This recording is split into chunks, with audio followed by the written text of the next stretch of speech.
I know what you're thinking. Actually, I don't know what you're thinking. I'm assuming you want to know why the big stick.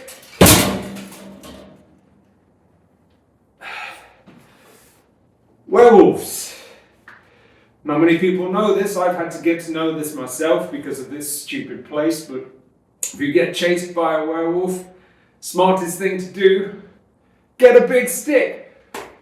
They can't help it. They have to chase the stick. They're no different from dogs. They're just massive. But, you know, the bigger the werewolf, the bigger the stick. Throw the stick, that's it. You don't have to worry about them for the rest of the night.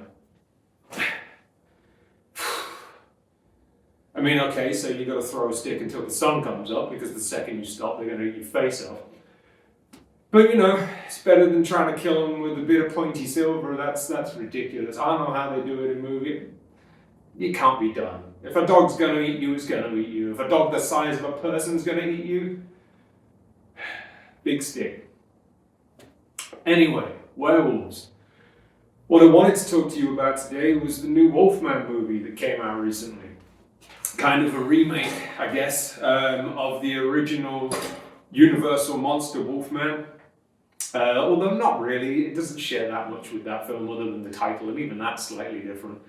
There's no pentagrams in it, there's no rhyme about a werewolf. Even the kind of full moon stuff isn't necessarily the same. There's no cursed gypsy van or anything like that. It's essentially a film about generational trauma.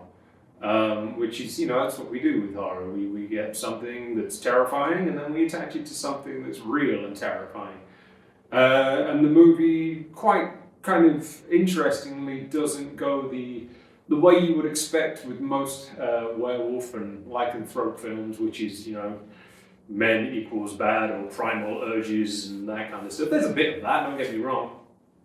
But it's mostly about trying to stop a pattern of abusive behavior from one generation to the next and how that can be difficult. For some reason, not particularly reviewed well. I enjoyed it, to be honest. It was different.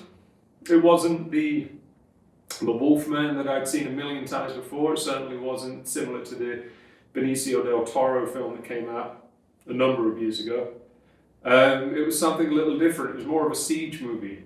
As a family are in a farmhouse, trying to sort of ward off from this creature that might be attacking them from the outside. And then as that's happening, the dad on the inside is going through the change, as it were.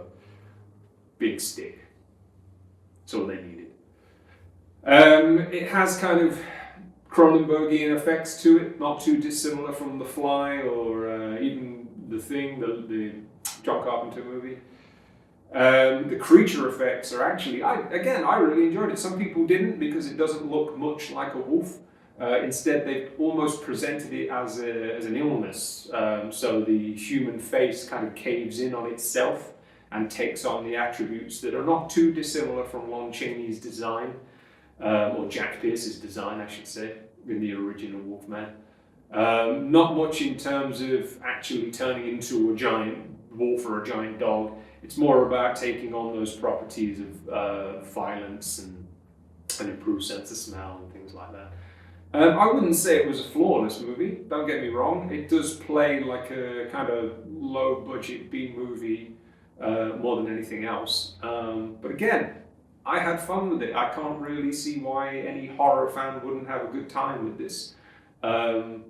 It might change from the kind of the tradition that you're used to of a werewolf movie or of a film called Wolfman specifically, I guess.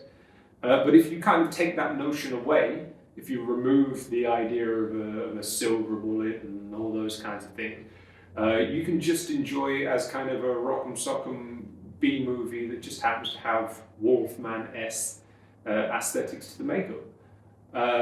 Perfectly enjoyable. No reason to be turning it down.